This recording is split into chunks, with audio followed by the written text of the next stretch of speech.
So Wisconsin DOT, I'm not going to get into the sort of the technical treatment stuff that a lot of the states have. I'm going to kind of revisit some of the higher level things that our Administrator Joe Nestler spoke to earlier this morning.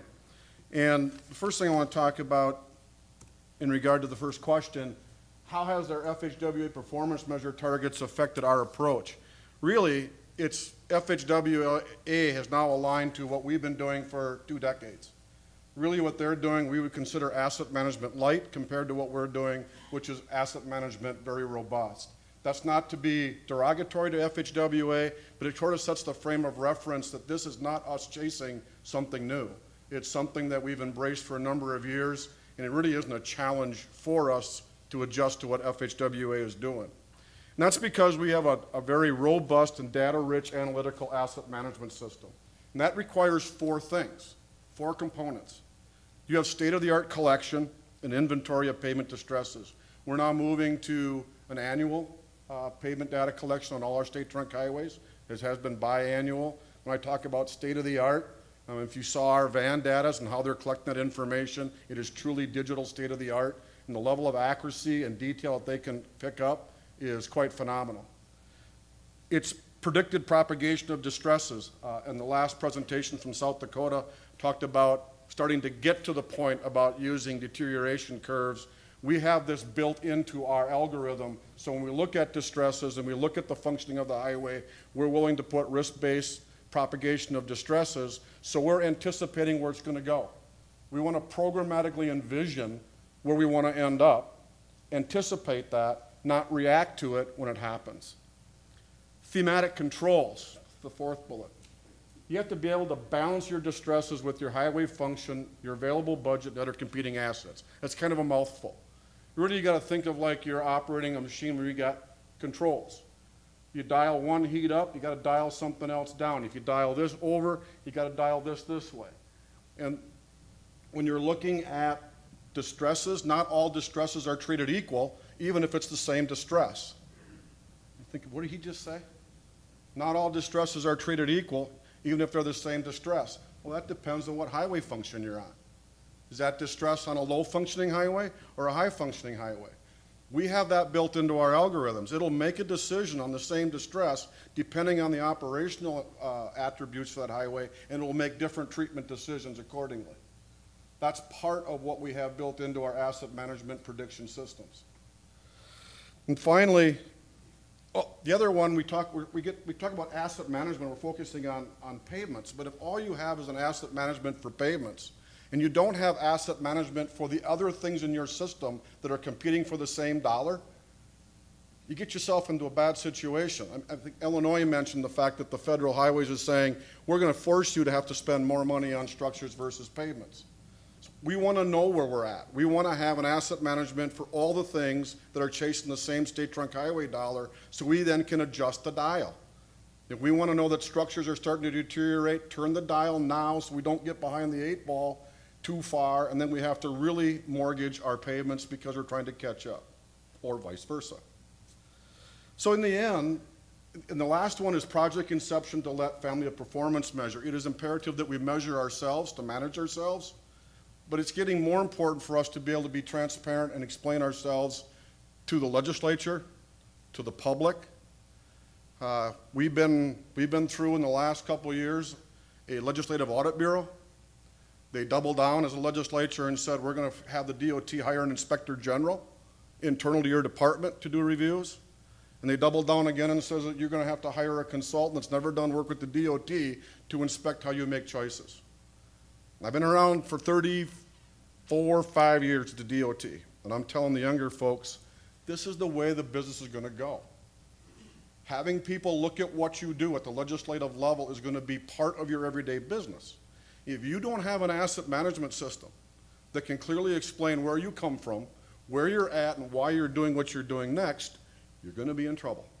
Very difficult to tell your story, which turns into pleading for money as opposed to telling your story why you need the money. And that's what the asset management systems do. So in the end, we're able to, by putting the FHWA targets, whatever they might be, for structures, for safety, for pavements, it's just another dial. Dial it in, and then we will make sure that we deliver to it or decide not to. When you talk about the NHS system, we don't specifically track to the NHS system to meet their performance measure because it's tagged in NHS. We manage to what the function of the highway is and what's best for the whole system. If it turns out that that's a highly functioning highway, it's going to get what it needs and it's probably going to get fine ratings. But we got some NHS routes up in northern Wisconsin. They got no trucks, no cars. And just because it's NHS, we're not going to compromise other highways across the state that are highly functioning, more important to us than that one. We've had that discussion with FHWA. Joe has sat there with the Wisconsin FHWA administrator and says, this is why we're doing it. They look at the data and go, makes sense. You tell your story. But you're telling your story based on data, on logic, on the information you have. So the deliverable doesn't always mean we're going to meet the goal, but we explain to them why it's not a good strategic decision to meet the goal. So how does it fit within our overall asset management plan? It flags for early year preservation action on critical functioning highways. This is the antithesis of worst first. If this is a highly functioning roadway, high volume roadway, principal squared arterial kind of a route, we're not going to let that thing deteriorate all the way down before we started putting preservation on it. We will take a lower functioning road. We may defer early preservation in order to make sure that our highly functioning roads get that early preservation treatment, because from a life cycle perspective, those are the ones that give you the big payback. Does that mean we're throwing other roads aside? No, it doesn't. We also flag for reactive strategic preservation on what our inventory and our propagation metrics suggest. In other words, what's your normal deterioration? What do you reasonably expect? Don't just get preoccupied on the big roads and ignore the middle roads. Similarly, we also flag for end-of-life extension maintenance actions, and we call triage. They get way down to the end. So in our algorithm, we'll look at all the roads that are needy. We'll put the budgetary constraints and the asset management comparisons together. And when the money runs out, there are needy highways that we call backlog. And if you're a lower functioning road, it doesn't mean you're not needy. We will continue to show that it is needy, but it can't get into the funding line. But when it falls below a certain triage level, which is defined by our pavement management distress indexes, our type of distresses, the functioning of the road, we're not going to bail on that road. We will set aside certain improvement dollars, or we will focus maintenance funding on it to get that one back up to speed. But we will make different decisions of when we do that based on the functioning of the highway. How does pavement preservation, again, fit in with your overall plan? Something to explain how we work in Wisconsin. Maybe most of you know this, maybe you don't. We own no maintenance forces in the state of Wisconsin. All of our state trunk highway maintenance is performed by our 72 counties. We contract them with our service provider. That has benefits, that has challenges, because they're dealing with 72 different entities, but it also gives us some ability to do things in a contracting way as opposed to our own staff. So it's got pros and cons. To me, I think it's a very great system that we have. But the other issue is that when I talk about SHR dollars, that's a certain color of money. Our legislature says, we're going to give you this color of money, and you can only spend that on what meets the definition of improvement. If you're only doing what meets the definition of maintenance, you can't spend that color of money on it. But we're going to give you highway maintenance funds. That's a different color of money. That's what we use to the counties to do our maintenance work. Now you got a left hand and a right hand. You got two checkbooks. What happens with that? If anybody's ever had to have two checkbooks and the two credit cards in the family, something bad's going to happen eventually, right? So you all got to get these things in sync. How do you get them in sync? Asset management. So what we've done over the last year here is we've tied the maintenance decision-making process and maintenance to the county service providers with the same algorithms and the same strategies we have on the improvement side. So we have them set up for now a 3-year maintenance development program. We have them set up where they can look at our improvement program, which is set by our asset management decision, and they say they're going to do this treatment, this treatment, this treatment, this treatment, this treatment. That means that in 3 years from now, that's early crack fill, that's early crack fill, that's early crack fill. Exactly. We have a programmatic scenario of how we can spend our maintenance monies across the state. We then can define what we want the counties to perform for us.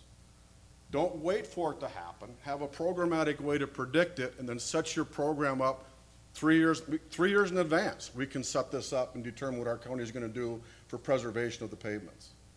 Similarly, we're trying to use them for the back end stuff. How can we use our county forces for that triage work, save our improvement dollars for the big stuff?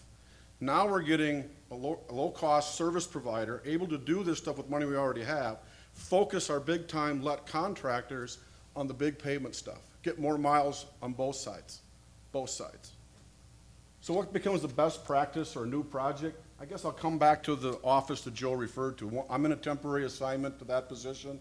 Previous 20 years, my role was a regional planning and programming chief as well as an operations chief. That meant I dealt with looking at what our future needs were going to be, what our future projects were going to be, and I also dealt with all the maintenance. So in terms of dealing with the county maintenance stuff, that was both my worlds, both sides of that. All traffic operations, that was part of my world. So that was northwest region is about 1/3 of the state in the northwest part of Wisconsin.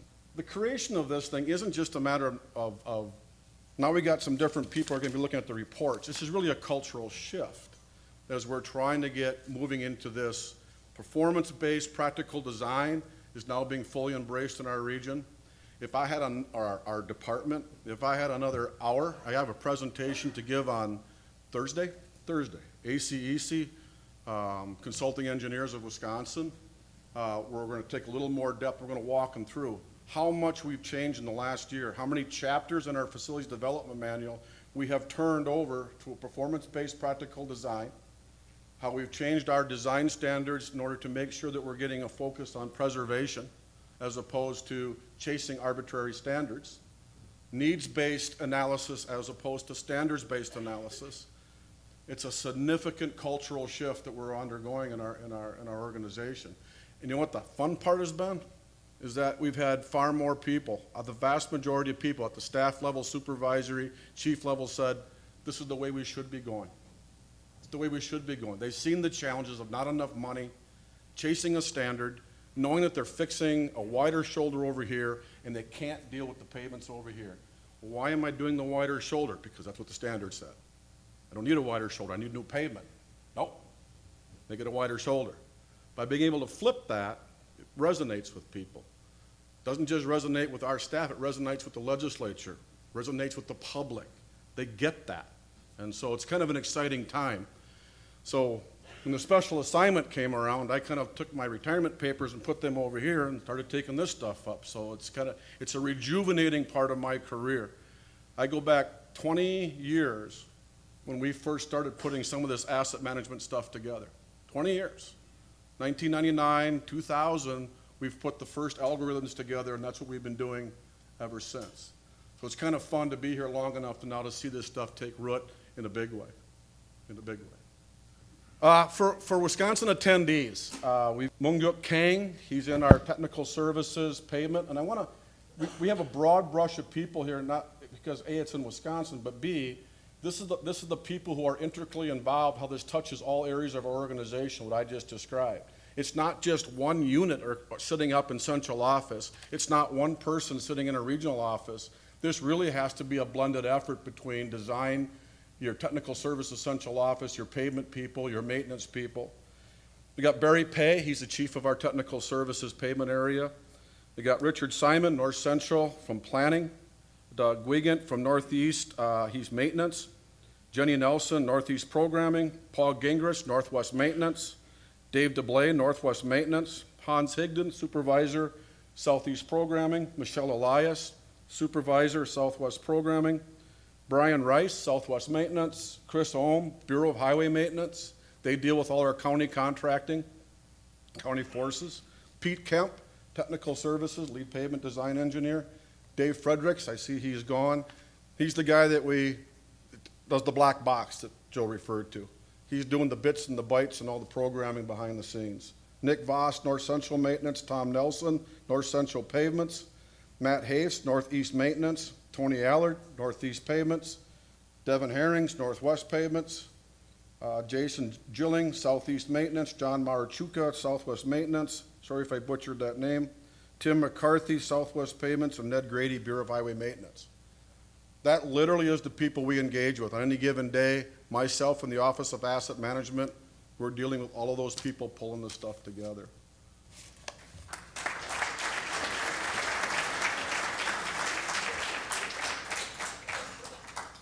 The preceding was produced by the National Center for Pavement Preservation. More information can be found on the web at pavementpreservation.org. Additional support provided by Michigan State University.